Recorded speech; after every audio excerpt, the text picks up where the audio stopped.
Chers étudiants, bonjour. Nous allons voir dans cette séance une hybridation SP2. Alors, l'hybridation, bien sûr, consiste à partir d'un ensemble d'orbitales atomiques, dites orbitales canoniques, et de former de nouvelles orbitales atomiques dites hybrides. Et on fait cette opération qui est une opération mathématique pour expliquer la symétrie réelle des molécules. Donc si je considère par exemple la molécule C2H4, dans cette molécule, l'élément carbone est dans un état d'hybridation sp2. Ça veut dire quoi? Ça veut dire que si je prends la couche de valence de l'élément carbone, vous voyez qu'il a 4 orbitales atomiques qui sont l'orbital 2s, 2px, 2py et 2pz. Ces 4 orbitales atomiques canoniques, ils constituent, si vous voulez, une base. Mais malheureusement, ces orbitales atomiques canoniques ne peuvent pas expliquer la symétrie de cette molécule C2H4. Donc, d'où la nécessité de préparer une autre base. Alors, on va partir de l'orbital 2s, 2px, 2py, qui sont 3 orbitales atomiques canoniques pour former 3 orbitales atomiques hybrides. Et l'orbitale 2pz, elle va rester telle qu'elle est. Donc cette opération, il est appelée hybridation sp2. Et les orbitales φ1, φ2, φ3, qui sont des orbitales hybrides, sont appelées aussi orbitales hybrides sp2. Donc, on va former ces 3 orbitales hybrides par combinaison linéaire de ces 3-là. Donc, on va avoir A1,2s plus B1,2px plus C1,2py. Là, on va avoir A2,2s plus B2,2px plus C2,2py. Donc là, on a 2, plus Φ3, c'est A3,2s, plus B3,2px, plus C3, 2py. Alors, les orbitales hybrides Φ1, Φ2, Φ3, ils doivent être, puisque ce sont des éléments d'une base, elles doivent être toutes les 3, elles doivent être normées. Alors, la condition de normalisation,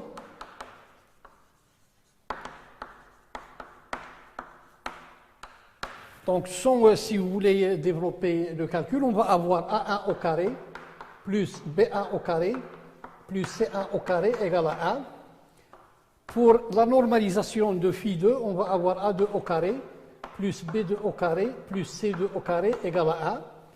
Et la normalisation de Φ3, on va avoir A3 au carré plus B3 au carré plus C3 au carré égale à 1. Ça, c'est les 3 relations qu'on va obtenir suite à la normalisation. Alors, si vous voulez normalement qu'on développe le calcul, alors quand vous dites la normalisation, par exemple, de Φ1, ça veut dire qu'on doit avoir ça égale 0. Et donc, quand vous remplacez Φ1 étoile conjugué de Φ1 par cette expression-là, on va avoir 1, puisque A1, B1, C1 sont des réels, 2S étoile, plus B1, 2px étoile, plus C1, 2py étoile, tout ça multiplié par, encore une fois, A1, 2s, plus B1, plus B1, 2px,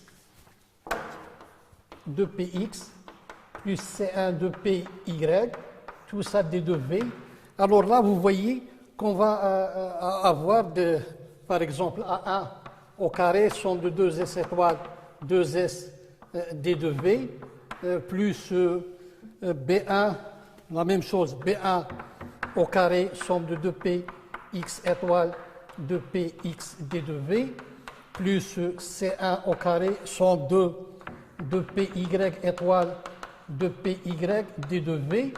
Alors ces intégrales qui sont là, ce sont les seuls termes qui ne sont pas nuls.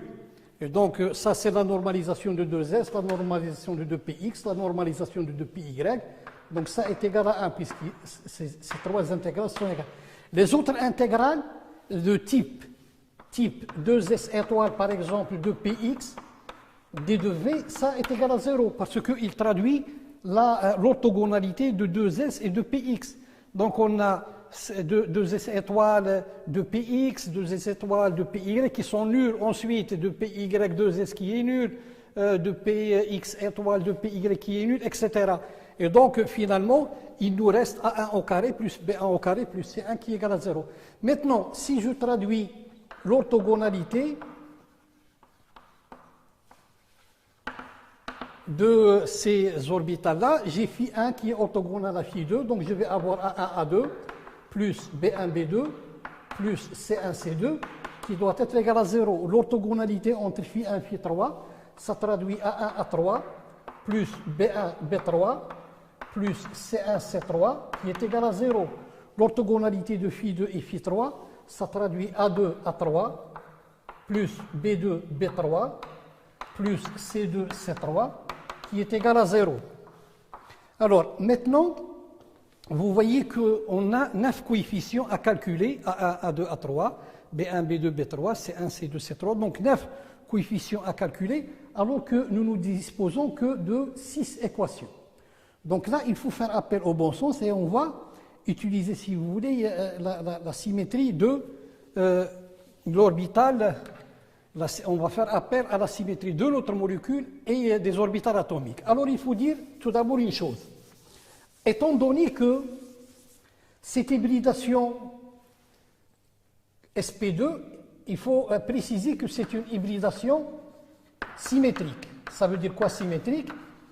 Ça veut dire que le carbone qui est dans cet état, tous les atomes qui lui sont liés, ils sont donc identiques. Et de ce fait-là, si je considère l'orbital atomique 2s, qui est une orbitale sphérique,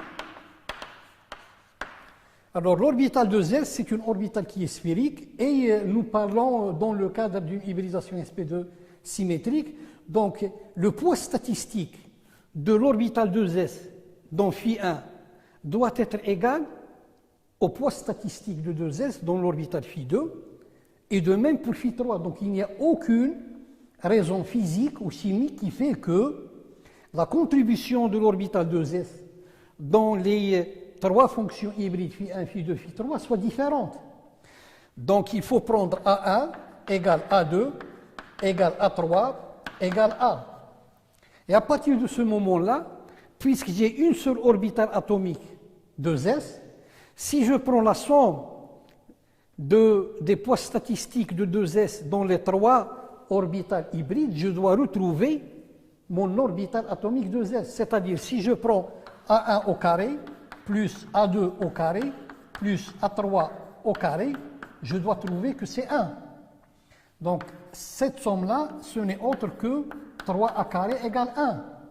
Et par conséquent, on va donc déduire que la constante A n'est autre que, donc A, il est égal à 1 sur racine de 3. Et donc ça veut dire que A1 égale A2 égale A3 égale 1 sur racine de 3.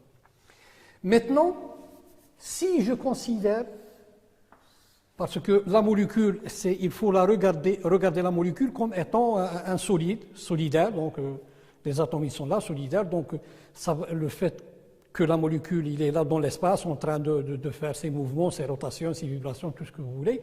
Alors nous, on va prendre une photo, si j'ose dire, à cette molécule de telle manière que si je considère que ça c'est l'axe des X, l'axe des Y, je vais orienter l'orbital φ1 dans ce sens-là.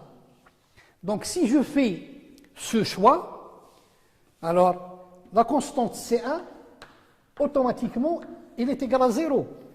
La constante C1, elle va s'annuler. Pourquoi? Parce que si vous voulez, cette orbitale φ1, orbitale hybride, n'a aucune composante sur l'axe des Y. L'axe des Y, il a la même symétrie que l'orbitale de PY. Et l'orbitale de PX, il a la même symétrie que l'axe des X. Donc si je prends C1 égale 0, je vais déduire, à partir de cette équation qui est là, je vais déduire que B1 au carré, il est égal à 1, moins A1 au carré, c'est-à-dire moins A au carré, c'est-à-dire moins 1 tiers, donc c'est-à-dire 2 tiers. Et par conséquent, je vais déduire que B1 est égal à racine de 2 sur racine de 3. Maintenant, si je regarde, si je numérote ces équations 1, 2, 3, 4, 5, 6, si je prends par exemple l'équation 4, A1, A2, ça va me faire A carré. B1, B2, plus B1, B2, plus C1, C2, puisque C1 égale 0, donc ce terme est égal à 0, donc je trouve que ça égale 0. Si je regarde l'équation numéro 5, A1, A2, c'est bien A carré, plus B1, B3, plus C1, C3. Or, C1 égale 0, donc ça aussi est égal à 0. Et à partir de ce moment-là, vous voyez que je peux déduire immédiatement que B2, il est égal à B3, il est égal à moins A carré sur B1. D'accord? Ce qui est égal à A carré, ça veut dire 1 tiers. 1 sur B1, ça veut dire moins racine de 3 sur racine de 2. Donc, ça va me faire, si vous voulez, B2 égale B3 égale moins 1 sur racine de 6. Il nous reste à calculer. Donc, nous avons A1, A2, A3. Nous avons B1, B2, B3. Nous avons C1. Il nous reste à calculer C2 et C3. Si je regarde ces deux équations, on peut déduire facilement que C2 au carré, il est égal à C3 au carré. Parce que nous avons A2 au carré est égal à A3 au carré. Et nous avons B2 au carré est égal à B3 au carré. Donc là, on déduit à partir de ces deux-là immédiatement que C2 au carré égale C3 au carré. Il reste maintenant le signe. Donc si je prends cette équation numéro 6, nous avons A2, A3, c'est A carré, plus B2, B3. B2, B3, ils sont identiques, ils sont égaux. Donc, plus, si vous voulez, 1 sur 6, plus C2, C3, égale 0. Alors là, je vois que ça, c'est un nombre positif, plus un nombre positif, plus le produit C2, C3 égale 0. Donc, j'ai C2, C3 qui est négatif. Donc, autrement dit, C2, il est égal à C3, mais ils sont de signes contraires. C'est-à-dire, si je prends C2 positif, je dois prendre C3 négatif. Et donc, je peux calculer facilement C2, par exemple, à partir de cette équation numéro 2, je vais avoir C2 au carré est égal à 1, moins A carré, c'est-à-dire moins 1 tiers, moins B carré, c'est-à-dire moins 1 sur 6. Donc, si on fait le calcul, on va trouver que c'est 1 demi. Hein? Donc, le même dénominateur commun, c'est 6. Donc, c'est 6, moins 2, moins 1, donc c'est 1 demi. Donc, finalement, je vais déduire que c'est, si vous voulez, C2, il est égal à 1 sur racine de 2. Et par conséquent, C3, c'est moins 1 sur racine de 2. Donc, finalement, ces orbitales atomiques hybrides, ils vont donc s'écrire 1 sur racine de 3, c'est ça? 1 sur racine de 3, 1 sur racine de 3. Pour les constantes B, on va avoir donc pour B1 plus racine de 2 sur racine de 3, moins 1 sur racine de 6, moins 1 sur racine de 6. Alors pour les constantes C1, C2, C3, donc celle-là, elle va s'annuler parce que C1 est égal à 0. Donc pour C2, c'est 1 sur racine de 2. Et pour C3, c'est 1 moins 1 sur racine de 2. Alors, comme on l'a vu dans le cas de l'hybridation SP, il faut maintenant associer à chaque orbital atomique un vecteur. Les vecteurs, comme je vous l'ai dit, puisque le vecteur c'est une entité mathématique qui est caractérisée par une direction, et comme les orbitales atomiques 2s, ce sont des orbitales qui sont sphériques, donc ils ne sont pas directionnels, ils n'ont pas une direction, donc il faut les mettre de côté. Il faut donc prendre des vecteurs V. Pour phi1, on va prendre le vecteur V1. Pour phi2, on va prendre le vecteur V2. Pour phi3, le vecteur V3. Et les composantes, on va prendre les composantes selon Px, Py, Pz. Par exemple, dans l'expression de phi1, je laisse de côté l'orbital de s, le coefficient de 2s. Devant 2px, j'ai racine de 2 sur racine de 3. Il n'y a pas de composante selon Py, donc c'est 0. Il n'y a pas de composante selon Pz, c'est 0. Ici, phi2, donc selon Px, j'ai moins 1 sur racine de 6. Selon Py, c'est 1 sur racine de 2, 0.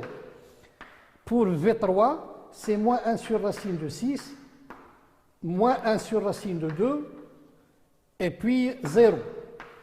Et donc, pour déterminer l'angle entre les orbitales atomiques hybrides, il suffit de calculer le produit scalaire de deux vecteurs quelconques. Par exemple, si je prends V1, scalaire V2, donc comme je peux écrire le produit scalaire de deux manières, x1, x2 plus y1, y2 plus z1, z2, dans ce cas-là, ça va me donner moins 1 sur racine de 6, racine de 2 sur racine de 3, quelque chose.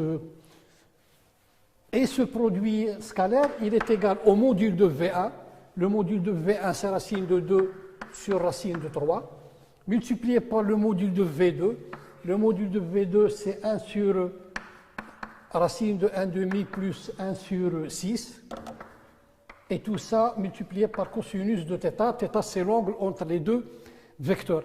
Alors là, vous voyez que celle-là, ça va me donner racine de 2 sur racine de 3. Ici, je vais avoir 2 sur racine de 6, cosinus donc de θ. Donc je vais simplifier 1 sur racine de 6 ici avec 1 sur racine de 6, racine de 2 avec racine de 2, racine de 3 avec racine de 3, et il me reste en fin de compte cosinus de θ égale moins 1,5. Cosinus de θ égale moins 1,5. Si je regarde le cercle trigonométrique, donc si vous prenez le cercle trigonométrique, l'axe des cosinus, il est par là. Donc on a plus 1, moins 1. Donc si je prends moins 1,5, donc j'ai mon point M qui est là, ça c'est O, donc l'angle qui est là, il est de 120 degrés. Donc finalement, si je trace les orbitales atomiques hybrides, que je vais donc avoir, ces trois orbitales atomiques, ils sont donc dans le même plan. Si vous voulez, si je prends un plan, si je prends ici le centre de l'atome du carbone, j'ai donc une première orbitale hybride qui est dirigée comme ça, la deuxième et la troisième avec des angles de 120 degrés, et il nous reste l'orbitale 2pz à laquelle on n'a pas touché, qui est donc, si vous voulez, ça c'est la 2pz, qui est perpendiculaire à l'angle, qui est perpendiculaire au plan P, qui contient phi1, phi2, phi3, et qui font entre elles des angles de 120 degrés, 120 degrés, 120 degrés. Voilà, je vous remercie.